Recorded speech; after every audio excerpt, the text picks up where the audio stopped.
kungijabulise kakhulu ukuthi laba bantu namakhosi amazwe angaphandle asengibiza anginikeza le ndondo bathi le nduku induku yomsimbithi iphothiwe izandla zobuciko besintu. We honor a distinguished royal figure, a custodian of traditional and leader committed to excellence in governance and cultural preservation.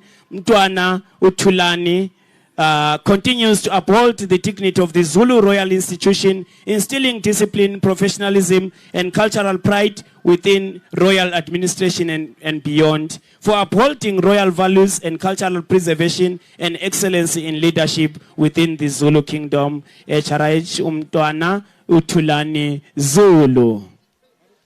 Lendondo ngiphakamisa kithi sonke nabohlanga esimele lokukhosi nesimele kanzima senzele ukuthi kuphumelele kube khona wena wendlovu bayede ehlanga lomhlabathi.